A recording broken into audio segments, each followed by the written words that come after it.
I was borderline alcoholic in several points in my life. Just anything in liquid form that got a man drunk, I would drink it. And I just became an alcoholic monster. Whenever there was a party going on, there was people to meet, there was a new place to see, I had to go because I had like this beast inside me that just wanted to party. And for me, partying was more important than being professional. And she just picked up her backpack, and I knew what had to be said, Pete. I knew what I had to do. I just looked her right in the eyes and I said, I'm not going. And she's confused. She's like, what do you mean you're not going? And I've just said to her, it's not working out between us. What's the story, everybody? Pete here from Thairish Times. Hope you're doing well. So today we're meeting what I'd like to say would be a well-seasoned traveller. His name is Richard. He's from Scotland. He's travelled all over Southeast Asia. He's currently living in Cambodia. And today he's going to share a lot of his travel stories. We're going to get into a lot of different topics today. It's quite a long one. I didn't want to delete too much stuff out of it because I enjoyed it and I hope that you will too. We're going to get into backpacking in Southeast Asia. We're going to get into alcoholism and heavy drinking. Richard says he was like on the fringe of being alcoholic many different periods of his travels. We're just going to talk about disagreement with a female backpacker, a really interesting, funny story there as well. Going broke in Southeast Asia and having to get a job in Cambodia. He's going to talk about that. And then he's going to talk about risking it all to move to Cambodia. This is part one of two parts. The next one is about owning a hostel in Cambodia. Cheap backpackers arguing over pennies, alcoholism, heavy drinking. Did the business survive? Did it fail? How he bought it? Did he sell it? You know, all this type of stuff. The stress of it all wrapped into one big story. That's come up in part two, but this is part one. Part two will probably be dropping, I imagine, the next day after part one. So if you're watching this in the future, it's already released. Now, I'm talking too much in this intro. Straight into the video. All right. Okay, Richard, thanks very much for coming on here. I'm excited. You sent me the outline of your story. I read it. I was excited. I really want to get into this one. Let's go all the way back, right? I think you're the second Scot we've had on the channel, right? So you're born in Aberdeen. Yep. Tell us about growing up in Aberdeen, and at 16 you dropped out of school. So that's kind of interesting. Let's get into that. What was life like growing up in Aberdeen? Okay, I had a perfectly normal childhood. Mum, dad, two sisters, couple of cats, couple of dogs. There was nothing interesting about my childhood. At school, I was a terrible pupil. I was always getting in trouble. I was always pinging rubbers at the girls. I was always talking behind the teacher's back. I wasn't interested in my education. And then I went to secondary school and it just followed the same pattern. I had no interest in studying. I messed around. I was constantly in detention, constantly getting lines. And at the age of 16, I've just dropped out of school. I didn't have any pertinent qualifications. And it's something that I do regret because I think if I applied myself, I would have had a better education and I'd have more qualifications. But I've just dropped out at the age 16. And then I've worked my way through a series of dead-end jobs. I was a waiter. I was a kitchen porter. I was a forklift driver for a year. And then I've ended up doing the stereotypical job that most people do. And I worked in a supermarket for 4 years. And, you know, it's a good laugh working in the supermarket, but ultimately it's not a career that I wanted to pursue.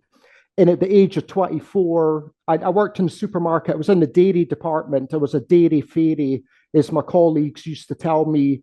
And I was actually offered a promotion. The management said, you know, you're doing well. The people seem to respect you. You've been here for a long time. Do you want a promotion to dairy supervisor? And you obviously turned that down? I did turn it down. What happened was I had big aspirations in life. I've always been a fan of movies. I love watching movies, and I was always fascinated with filmmaking. So at the age of 24, I spoke to a friend of mine, and he was doing a filmmaking course at Aberdeen College, Gallowgate College. And he told me all about this course. And he said, they're teaching us how to make movies, and it's amazing. And you get an HND, Higher National Diploma, at the end of the course. And it was right up my alley. And I was so passionate about filmmaking. I just thought I need to do this course. So I spoke to management at the supermarket and I said, I'm not going to take the promotion. I'm going to go to college. So I went to college at the age of 24, and I loved the course. They taught you how to use cameras, lighting equipment, sound. They taught you editing. They basically gave you all the skills that you needed to be a filmmaker. And for the first time in my life, because I had a passion for filmmaking, I was top of the class and I really excelled. So when I graduated at the age of 26, it went to my head. I thought I was the man. Ultimately, I just struggled to find work. It's very difficult in Aberdeen City. There's a small film industry. So I struggled to find work. I was an editor for a couple of companies. I was a freelance cameraman. I made a couple of promotional videos for like golf courses and restaurants. And I was just scraping to get by. And it was quite heartbreaking because I just loved filmmaking, but I just didn't get my big break in the industry. And at the age of 30, I've ended up filming wedding videos. Now, I don't know if you know about wedding videos, but if you've got aspirations of being a filmmaker and you're making a living filming wedding videos, something went wrong. So I filmed between 50 and 60 wedding videos in my life. And I didn't really enjoy them because it's very repetitive. You're doing the same thing over and over and over. But it was easy money. I got £100 per wedding video that I filmed, and then I got £200 to edit the wedding videos. And I suppose from a filmmaking perspective, it helped you hone your skills as a cameraman. But ultimately, it's not where I wanted to be in life. So then what happened then? So you're unhappy, I suppose, with life and what you're doing, and you wanted a big change. What was the big change? So to tell the story, I need to admit that I was borderline alcoholic in several points in my life. I've always been a big drinker. I would never drink every day, but I went through periods where I would be drunk every day for 3 days, drinking cider, drinking wine, just anything in liquid form that got a man drunk, I would drink it. And at the age of 30, I was living in a studio apartment, a tiny little studio apartment in Aberdeen City. I had no girlfriend. I'm filming wedding videos. And it just seemed like I had no future. And I developed this really nasty drink problem. And one night, the only way I can describe this is it was magical. I was sitting down, I was getting drunk, and the beach with Leonardo DiCaprio came on TV. And you've probably seen it yourself. The opening 10 minutes, he's walking through Cowsand Road. And that just appealed to me. And it looked so adventurous. And I just thought to myself, why don't I go backpacking? Nothing's working out in Aberdeen. You're depressed in Aberdeen. Switch locations and go backpacking. So I've woken up the next day and I've started looking at Thailand because that was the number one tourist destination in Southeast Asia. I've done my research. I've looked at what kind of visa you need, how much it would cost per day. I've looked at the different locations up and down Thailand, and I've just said to myself, right, I'm going to go to Thailand for 10 weeks. And I booked my plane ticket was booked for the 28th of December, 2011, and I would return to Scotland the 15th of March, 2012. And what I planned on doing was land in Bangkok, go all over Thailand, maybe dip into Laos, and then come back to Bangkok for my departing flight. And that was the game plan. But as you know from my story, I love Cambodia, and I've ended up in Cambodia. So how did I end up in Cambodia? Sorry, I'm doing your job for you, Pete. Go on, you're making it easier for me. Just go to sleep. I'll just talk for a couple hours. So I was very, very nervous about going backpacking. Sorry, I'm going to drink water. I'm constantly dehydrated. Well, I can imagine you're over there in Cambodia. I can see the sweat coming off you. Yeah. Well, a little story. I had to turn off both my fans because they made a hell of a racket, and I'm having to use my aircon. And I hate using aircon because it costs so much money. So you send me your address and bank details, and you'll get a nice little invoice from me. So back to the story. So the clock's counting down. I'm going to Bangkok the end of the year, but I've never been backpacking before. I'd never traveled solo before. So I'm absolutely crapping myself because in Thailand, it seemed like if things went wrong, if I got drunk and I got rowdy and I'm out in Thailand, things could go bad. And you read these stories on the internet, and I just became very nervous about backpacking. So I thought to myself, if I can find somebody to travel with who's in Thailand the same time as me, it might make things easier when I first arrive. So I went on travel.org. It's a very famous website and it's a source of lots of information for people backpacking all over the world. And they've got like a forum. So you type in your details, I'm arriving in Bangkok and such a date. And if anyone meets that criteria, they can get in touch with you and you can make plans, you can meet up with them, you can travel together. So in November, I've typed in all my details and I went a couple of weeks, nobody got in touch with me. And then a girl from America called Alison, she's got in touch with me and she was going to be in Bangkok from the 20th of December through till the 10th of January. And she said to me, you arrive halfway through my trip. Let's meet up for 10 days. We can go up north. We can travel together. And although she was only there for 10 days, it seemed like the perfect opportunity to meet someone, become comfortable in Thailand, get my confidence up. And then by the time she left, I'd be a professional backpacker. But what happened is the clock counted down. So we're just going to Thailand. About 4 weeks before I'm due to leave, she phoned up. I'm out drinking with my mates. I'm half drunk. And she phoned up and she said, what do you think of Vietnam? And I said, well, from what I've seen in films like Platoon and Full Metal Jacket, it seems like a very interesting country. And she said, how about we go to Vietnam? And I said, how's that going to work? And what she told me was, we'll meet in Bangkok airport on the 29th of December. We'll catch a plane straight to Ho Chi Minh City. We'll spend 3 days in Vietnam. Then we'll come through Cambodia. We'll spend 1 week in Cambodia, 3 days in Phnom Penh, up to Siem Reap. And then we'll come back to Bangkok. She would leave, and then I'd be in Bangkok alone. And it was additional money, but I didn't want to lose Alison as a travel companion because she seemed very confident about backpacking. And if I said, no, I don't want to do that, I'm by myself. So I just said to her, okay, let's do that. And that was my new travel plan.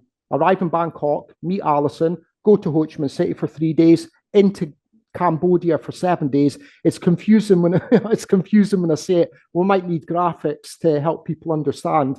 But 7 days in Cambodia, then back to Thailand. But as you know, things didn't go according to plan. Apologies for interrupting the video, folks. Got to keep the lights on here at Thairish Times. So picture this. You're traveling abroad. You don't have an internet connection. It's a big issue. It's a big problem. It's happened to me a couple of times. It's not a fun experience. So let me give you a tip on how to avoid getting yourself into that situation. This video is sponsored by Saily, the eSIM solution from NordVPN. And if you're hearing about eSIMs for the first time, this is a game changer. So what's an eSIM? An eSIM is a digital version of a traditional SIM card, meaning that you don't have to use any physical cards at all. So welcome to the future of, well, the end of 2024 and the beginning of 2025. So why is Saily so great? Why am I shouting them out here on Thairish Times? Well, it saves you from having to pay those outrageous roaming charges, and it saves you the hassle of trying to find a local SIM card once you arrive in a new country. Here's how Saily works. Alright, so step one, buy a plan for the country that you're visiting. So let's say I'm picking Thailand. We'll open that up. You can see how affordable the plans are there, coming in starting from what, $3 US. I mean, that's incredibly cheap. It's cheaper than most cups of coffee. And if you buy the plan through the website, all you need is the Saily app to set it up. You can even activate your plan before you arrive in your chosen country. That means as soon as you touch down, as soon as you land, you've got internet, you're connected to the local service, you're good to go. If you're flying into Suvarnabhumi Airport in Bangkok, it's taxi to Sukhumvit time, baby. And the best thing about all of this is Saily have offered a discount of 15%. So check out my code Thairish at checkout. So download the Saily app or check out the website saily.com/Thairish. Check Saily out today. And if you're not traveling in the near future, keep Saily in mind for the next time you do travel, and you'll be connected no matter where you go. Now that's a lot of talking from me. Back to the video. Yeah, well, I can tell straight off, if she had 10 days and you had 10 weeks, she's going to want to move fast, and you might want to move slow. An extra day here, 2 days there. You might enjoy a place. Exactly. That didn't concern me at first, and I didn't think it was going to be an issue. But when I eventually met Alison in Bangkok airport, I met her. I was coming off a 30-hour flight, so I was exhausted. I slept like 3 hours, but I was amped up. I was on the first step of my amazing adventure in Southeast Asia. So we're straight to Ho Chi Minh City, and we get a taxi from Ho Chi Minh City Airport into, I think it's called Bui Vien Street. It's the main backpacking district in Saigon. And I remember driving over there, looking out the window of the taxi, and it was just incredible. You had this massive sea of motorbikes. There's people carrying dogs. There's a guy with a big TV. There's like 10 people on a motorbike. And it was one of the most amazing spectacles that I'd ever seen in my life. And then we got out of the taxi and we checked into her guest house. We were sharing a room together. Nothing happened. She had a boyfriend. Every 5 minutes, she's telling Sorry, us. did you know she had a boyfriend before you went traveling with her? She told me, and she repeatedly told me every 5 minutes, we could be talking about, oh, have you ever seen Die Hard before? Yeah, that's my boyfriend's favorite movie. She went out she of her was way she was to making remind sure me. you knew. She was laying the groundwork to make sure that I kept my sticky paws to myself. And obviously I respected her privacy. We shared a room together, bunk bed. She was on top, I was on the bottom, no pun intended. So I've said to her in the guest house room, I'm like, let's go out right now and see Vietnam. Let's see Ho Chi Minh City.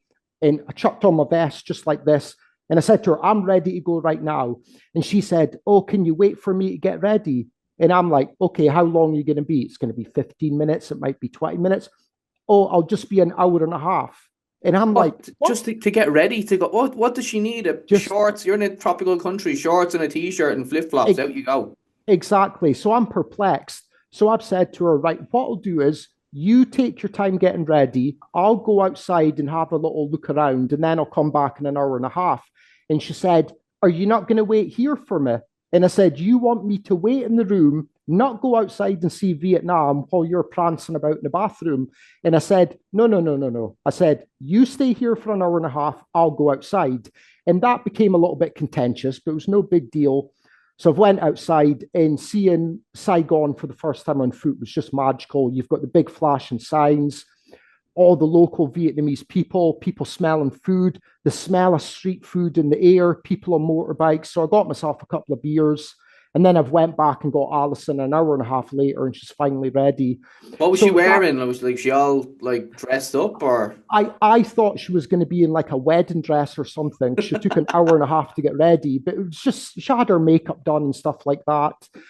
But that bothered me because I'm not her boyfriend and I don't have any personal obligation to wait while she gets ready. So we've ended up 3 days in Saigon. And as you identified, at the end of the 3 days, I wanted to stay. I don't know if have you been to Vietnam? No, but I plan to go next year. Saigon is absolutely enormous. And if you spend 3 days in Saigon, you've scratched the surface. There's so much to see. So on the third day, she's booked the bus going to Phnom Penh, and we left in the morning. And as I've got on the bus and left, I've just had this deep seated feeling of regret. I hardly seen anything. I was only there for 3 days. And then I've started to think to myself, I'm backpacking for 10 days. She's backpacking I'm backpacking for 10 weeks. She's backpacking for 10 days. Why am I going with her schedule? Why can I not travel slowly? She's going in fast forward. I wanted to go in slow motion. So that became slightly contentious. Then we're on the bus. We're going from Saigon to Phnom Penh. We never spoke to each other.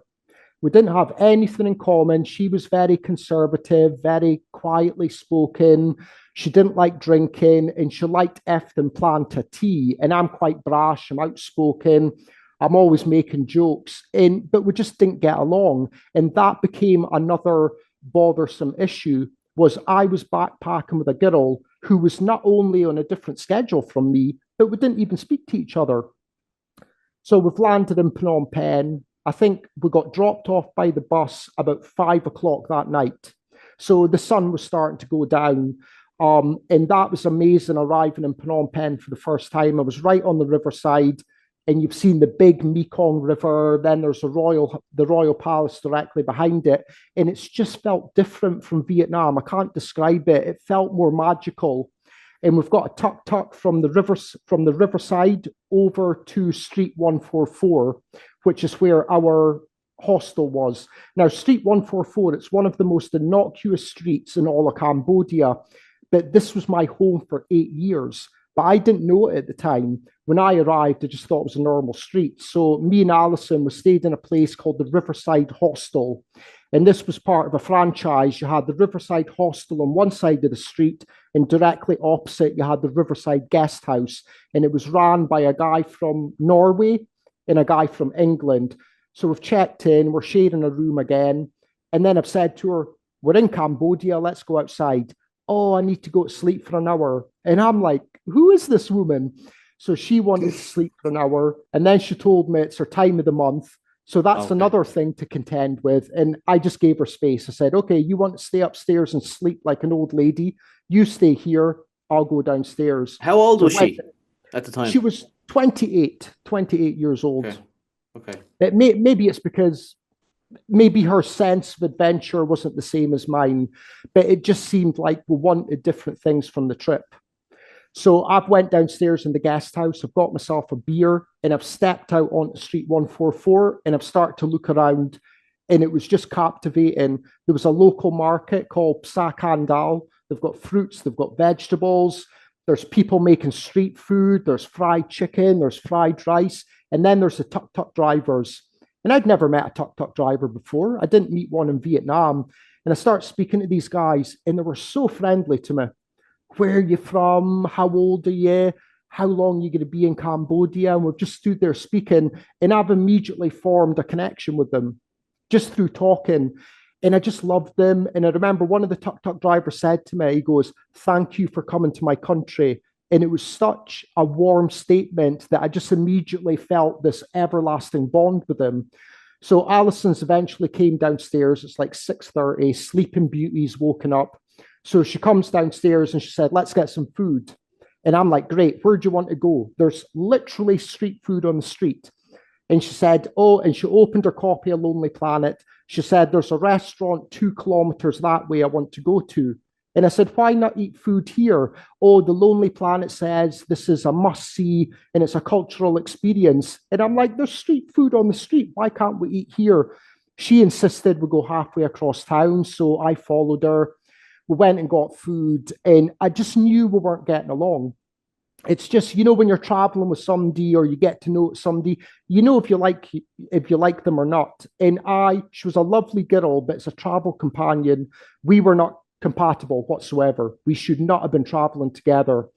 So over the next couple of days, we've went on tours, but we've went on separate tours. She went on a city tour. I went to the Killing Fields. She went to the Royal Palace. I went to Toe Slang S21. And the only time we've seen each other was at nighttime. And at nighttime, we're just sitting like this, not even speaking to each other. We had nothing in common. And then after 3 days, she's announced, right, we're going to Siem Reap. And this became very contentious for me because I did not want to leave Phnom Penh. I loved Phnom Penh.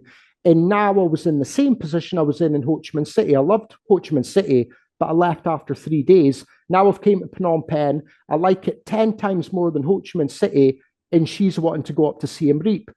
So on the 3rd day, she's booked a bus. The bus is leaving at 2 o'clock in the afternoon. And that whole day we sat upstairs in the room and we didn't speak to each other.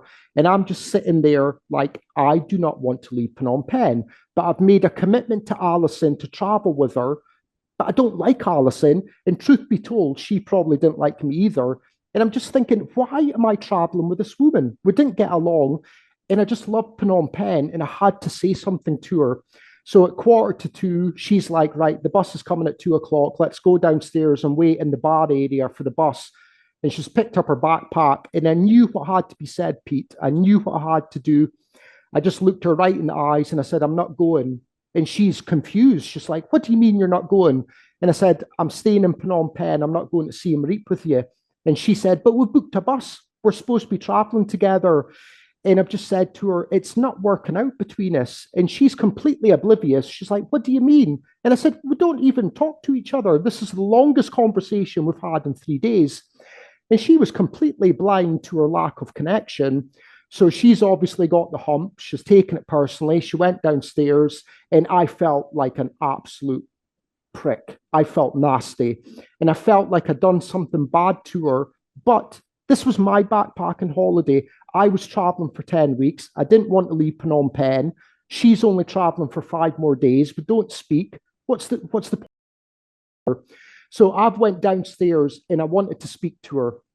I want to clear the air, and I just want to tell her, thanks a lot for what you've done, but it's not working out. I don't want any animosity. So I went downstairs, and she's immediately hit me with a guilt trip. How do you feel abandoning a young woman in Cambodia? I'm all by myself. And I'm like, wait a minute, you're in Phnom Penh City, you're away to get on a bus with a group of tourists to a pre-booked hotel. You're not on the side of the street. And she said, I'm going to tell all my friends what you did to me today. And there was no talking to her. I just said to myself, right, I'm going to give her space. So I went over at the bar, got myself a beer. I'm just sitting there looking at her. Then the bus came and she grabbed her bag. And as she's leaving, she stopped at the door and she turned round and she looked me right in the eyes and she said the most inexplicable thing a woman has ever said to me in my life. She said, I hope you enjoy my pictures. And then she walked away. So what she was referring to is pictures that we took together at tourist attractions. And I don't get that. I hope you enjoy my pictures. I don't get that. What did she think I was going to do with the pictures? That's what I was just like, what are you talking about? I mean, so she thought you were into her. Or I was going to do something naughty with the pictures, which didn't cross my mind until she mentioned it. But I'm just like, just leave. So she's went away, and then I'm by myself. I got what I wanted, but then I've started feeling nervous again. So I'm by myself in Phnom Penh. My one travel companion's just got on a bus to Siem Reap. She hates my guts. I went on Facebook to apologize to her. She blocked me on Facebook. Within 2 minutes, I was blocked on Facebook, Skype as well, and I'm by myself again. Yeah, but I'm sure you're a great talker. I'm sure you found company pretty fast. I did. It took that night. I got drunk and I met a couple of people, but the people that I met were leaving the following day.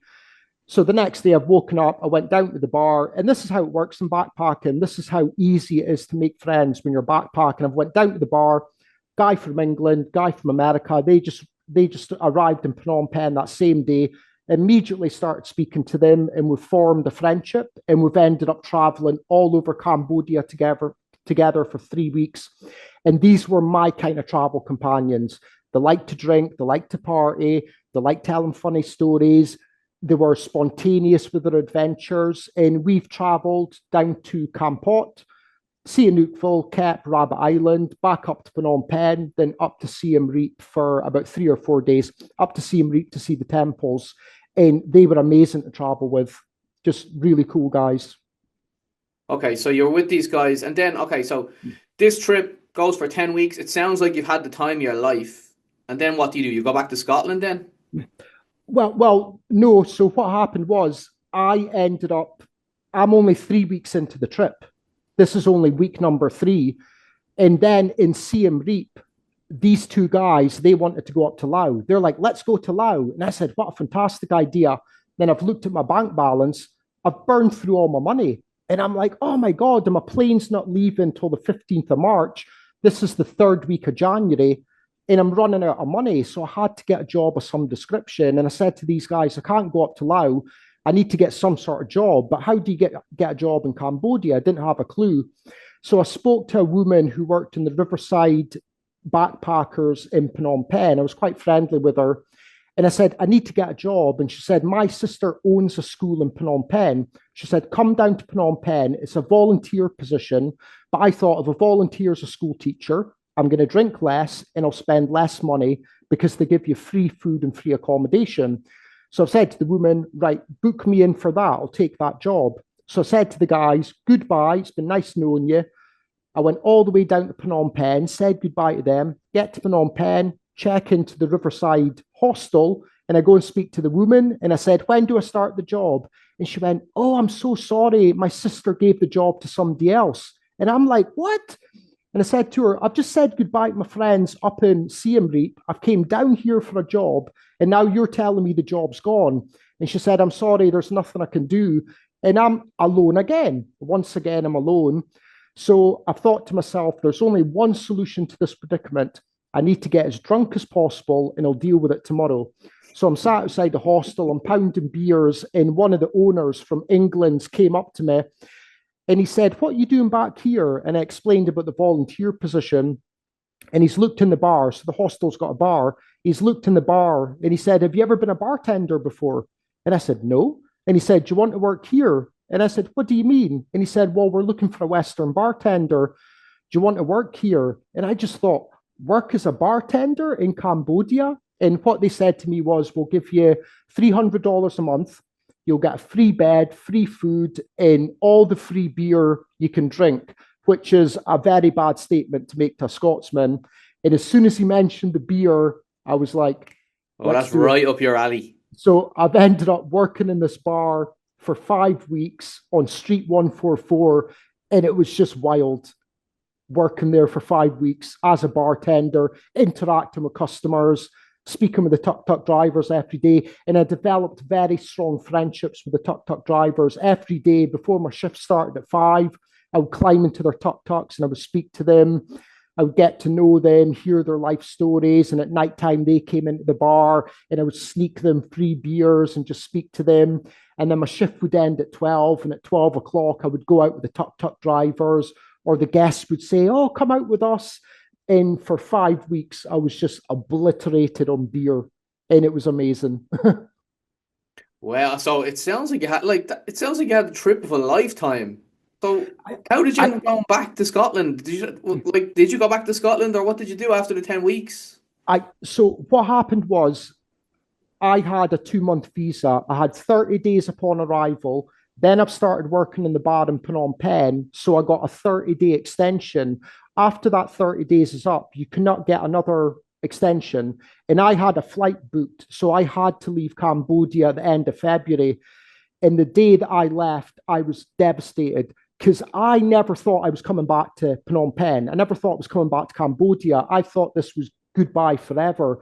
So all these close friendships that I'd forged with tuk-tuk drivers, my Cambodian workmates, the people on the street, I thought was saying goodbye forever. So the day that I left, I was getting a bus to Bangkok at 12 o'clock at night. And I've just been a wreck. I could feel a lump in my throat. I could feel myself about to cry. And it's ridiculous looking back on it. Why would a grown man cry about leaving a country? But I had such a connection to this amazing place. And I started drinking beer, which was a big mistake. And by 10 o'clock, I was openly crying. I was just walking about like, I didn't want to go. I didn't want to go. And I got in the tuk-tuk at 11:45 because I'm going to the bus station. And I'm driving away and I've just looked over my shoulder in Street 144, where I basically lived for a month and a half. It just disappeared in the distance. And I was heartbroken. I was genuinely heartbroken. At that time, I didn't think I would go back to Cambodia.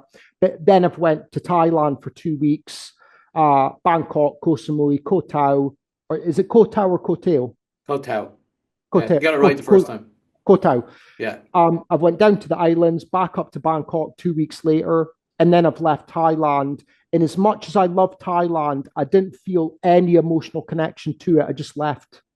And then I'm back to Scotland. So you're back to Scotland. Now, we all know that feeling after you come home from a holiday, especially if you're in Thailand and Cambodia. Yeah, you're just on rock bottom.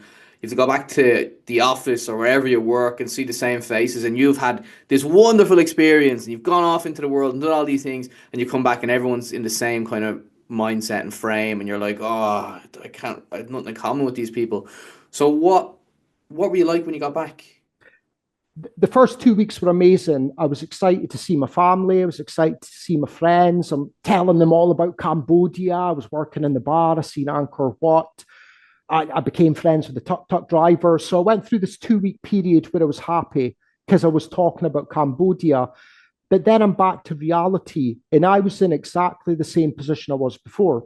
I was in my studio apartment, no girlfriend, no job prospects, just depressed. But this time it was twice as bad because I had been to Cambodia and I had this glimpse of an amazing lifestyle that I had experienced only 6 weeks previous. And I just wanted to go back.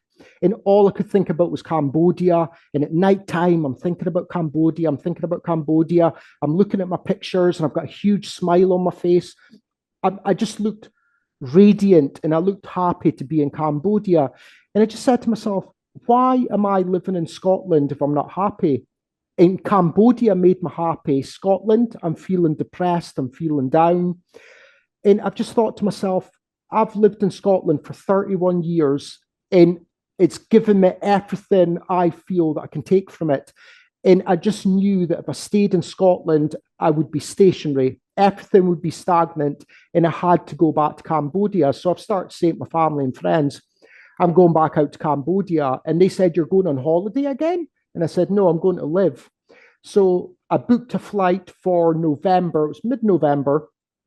And I thought, right, I need to get a job. I couldn't work in the bar again. Working in the bar was amazing, but I was obliterated every night. And there's only so long you can do that before your liver's going to explode. So I said, I need to get a teaching job in Phnom Penh. So I've done my TEFL, my online TEFL, got the certificate, and I spoke to a few people and they said the best thing to do is just turn up and just go around schools, hand out your CV, hand out your TEFL. And they said, you'll get a job like that. And I bought into this. But as time's moved on, I've started to get a little bit nervous. So with me going to Cambodia, I was going to give up my apartment. I'm giving up all my belongings. My entire life will be erased from Scotland. So if things don't work out in Cambodia and I come back to Scotland, I'll be in a worse position. So I had to come up with a contingency plan. And what I thought to myself was, okay, I'll probably get a job as a teacher, but how about if you try and get a job as a filmmaker? There had to be filmmaking companies in Phnom Penh. So I've done a little bit of research and there was 4 film production companies in Phnom Penh. And it was a long shot getting a job in film production in Cambodia, but I needed a backup plan. And this would have been in 2012, 2013, yeah? Yeah, So yeah, kind of in before the 2012. internet exploded then. Exactly. So you're talking about there was 4 back in 2012. Now there's about 20. But back then there was only 4. So I've sent emails to all 4 of them. Hello, my name's Richard Curry. I've got skills with cameras. I used to be a filmmaker in Scotland. If there's any job opportunities, paid or otherwise, please let me know. Nobody got back to me. So I thought, okay, that was a long shot. So November comes. I've given up my council apartment. I've sold all my belongings. I said goodbye to my family and friends, which was just heart-wrenching. But I think they were happy that I was doing what I wanted to do. I was spreading my wings. I was going to Cambodia, which I loved. And I was back in Cambodia. From arriving back to leaving, you're talking about 7 months. And I was back in Cambodia to live and try and find a job. You get back to Cambodia. Did you get a job? I'd imagine you did. It always goes in my life. It's always unpredictable and things have never happened the way they're supposed to happen. So I came back to Cambodia. It was amazing coming back. I felt like I was coming home and I stayed in the Riverside hostel again. So I've spent 2 weeks partying, which is mandatory. Then I've started looking for a job and I've put on the shirt and tie every day. I've had a shave. I'm looking very respectable, not like now. And I've got copies of my CV and I went around 50 schools. Over a 2-week period, I went around 50 schools. Not one school called me back. Nobody emailed me for a job interview. It was demoralizing. And I couldn't understand why nobody would call me back. I had a TEFL. I could speak English. It must be my face. I don't know. But I was frustrated because I gave up my whole life in Scotland. I had nothing to go back to. I came back to Cambodia and I can't get a job as a teacher. And I'm just like, oh my God, I've made the biggest mistake I've ever made in my life. So I've thought to myself, right, I need to get an apartment. If I get an apartment, I'll be away from the hostel and the constant lure of drinking. So I've got an apartment on Street 144, moved in, opened up my laptop, and there's an email. Sorry, I'm going to cough. I apologize. I've got a very bad cough right now. Nothing to do with the cigarettes that I smoke every day. It's unrelated. So I've got an email and it said job interview. And I was like, wow, it's one of the schools that want me to come in. So I've opened the email. It's a film production company. It's one of the film production companies that I emailed 3 months before telling them that I was going to be in Phnom Penh. So the film production company, they're called Khmer Productions. And they're one of the biggest production companies in Cambodia, and they're asking me, a former bartender in Phnom Penh, to come in for a job interview. I was absolutely crapping myself because this is a professional film production company in Phnom Penh. So I've went in for the job interview. The company's run by a husband and wife, Khmer woman and her English husband, and they've got a filmmaking company downstairs, and then they've got a tourism sector on the top floor with about 50 Khmer staff and 3 Western employees. So I'm going for the filmmaking job, and I've sat down and they've said, right, we're looking for a production coordinator. I didn't have a clue what a production coordinator was. Production coordinator is somebody that does the paperwork, logistics, getting permits for locations. And they said, have you ever done this job before? And I'm not going to start lying. So I just said to them, I've never done it, but I can learn. So I've spoken to them, and they've obviously recognized my passion for filmmaking and said, right, what we'll do is we'll give you a 1-year contract, $1,000 per month. It's Monday to Friday, 8 a.m. till 6 p.m. You get a 2-hour lunch break, which I have always been perplexed by. Why not give a 1-hour lunch break and finish at 5? Saturdays, you had to work 4 hours, and then you got Sunday off. Sorry, a 2-hour lunch break. Were you taking a nap on your lunch break? I mean, 2 hours is too long. Everybody upstairs went to sleep. The Khmer employees used to come in with pillows and blankets, and you went upstairs, and there's just a sea of Khmer sleeping. It was crazy. And I don't like 2 hours because I'd rather get 1 hour off than finish earlier, but you get this 2-hour lunch break. But that's besides the point. So anyway, I've got the job as a production coordinator in Phnom Penh with the biggest film production company in Cambodia. It was an absolute bonus. And that had happened because I had the foresight to apply to this company and say I was coming to Phnom Penh. And I ended up working with them for 2 years. And in the email you sent to me, you said the first year went quite well. You got a raise of, I think, $200 a month. But it was in the second year that drinking kind of took hold again. Yeah. So during the first year, I think I performed at a professional standard. I was going out drinking a few times a week, mainly on Friday and Saturday nights, but I got the job done. I was punctual, and I worked in some big productions. I think during my whole year, the 2 years at Cambodian Productions, I worked on about 30 separate productions. Some of them are lesser known, but 2 of the big ones I worked on was Naked and Afraid, and I worked on River Monsters. And that's the 2 things that I'm proudest of. So the end Naked and Afraid, that sounds like a porno. It's a TV show. Have you never seen Naked and Afraid? No, is that a big one? Oh, it's a big one. So what they do is they take 2 contestants, 2 strangers, they put them on a desert island, they strip them naked for reasons which are not apparent, and then they've got to survive together naked on a deserted island. So completely naked, completely stark, like a man and a woman just stripped naked on this island. Exactly. I don't know what the purpose is to be naked. I think it's just to tantalize the audience. But we've done that in Cambodia, and that shoot was about 30 days long, and it was quite chaotic, but we got the job done. And were people able to survive on these islands? Stripped completely naked. You'd have to have a lot of survival skills, no? So when I think it was the Discovery Channel contacted us, so they say we're looking for a deserted island in Cambodia, but it needs vegetation. There has to be wildlife. Like, you can't just literally dump them on a deserted island. You need to plan in advance to make sure they can survive. But, they're essentially surviving on their own skills. There's animals to kill. There's vegetation they can eat. So they do survive. And thankfully, Did you have to blur out all the bits?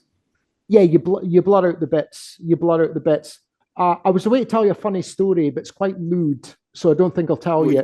Who was the person that was blurring out the bits? Was that you? No.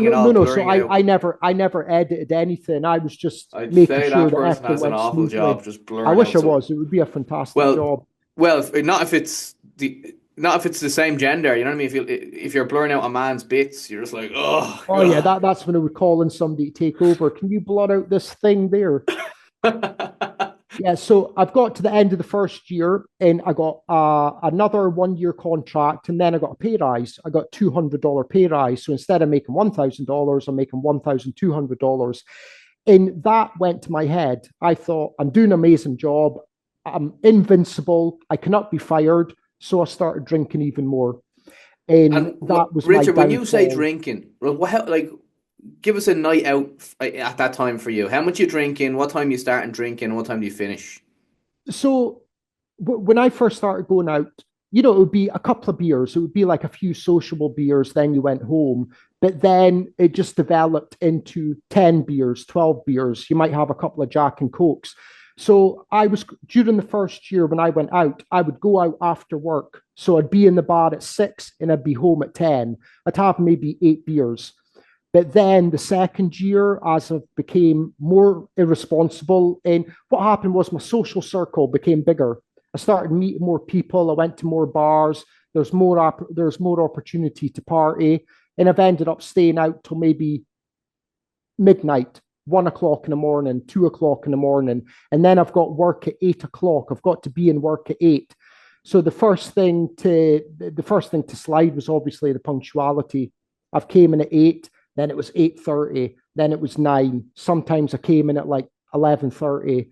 And at that point, I really had lost control. I was going out maybe 4 or 5 times a week, not just Friday and Saturday nights. I was going out Monday, Wednesday, Thursday as well. And I just became an alcoholic monster. And I always struggled to say no. Whenever there was a party going on, there was people to meet, there was a new place to see, I had to go because I had like this beast inside me that just wanted to party. And for me, partying was more important than being professional. And did you lose a job then? No, this surprises a lot of people, but I didn't actually lose the job. I made a few errors. I made a few serious errors, very serious errors. And on each occasion, I expected to be fired. I got a rollicking. I got into trouble. They identified that I was drinking too much and my punctuation was starting to slide, but they didn't fire me. And I think the reason they didn't fire me was because I'd done more good than bad. I made mistakes, but there was a lot of productions where I performed up and beyond the call of duty. So they allowed me to stay on. But what actually happened was it was the end of my second year. I got my second review and I wanted another pay rise. And they said, no way, you've made too many mistakes. You've been late too many times. So they gave me a 6-month probationary contract. And they said, if you can behave, maybe we'll extend your contract. So during that period, I stopped drinking. I started conducting myself more professionally. But then one day I spoke to a German guy who was what you call a freelance production coordinator. He was doing my job, but he didn't work in an office. He just worked from home. And what he told me was he subcontracts people.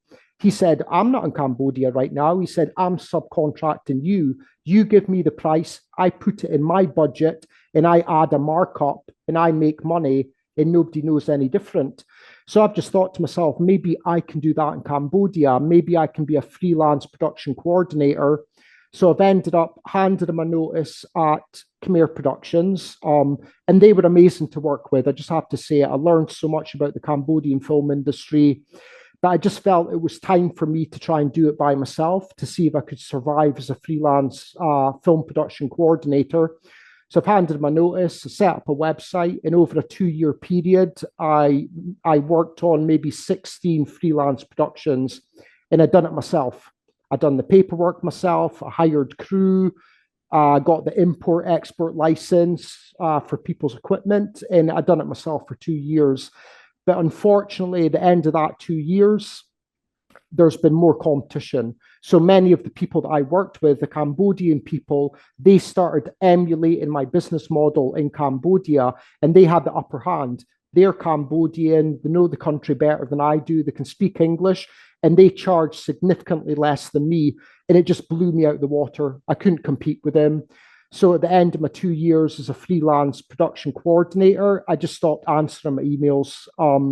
And I became a little bit jaded, a little bit bitter about what happened, but I've just stopped being a film production coordinator and I've had to look for other career ventures. And this What? was in, Yeah, sorry, I was going to ask what year was this?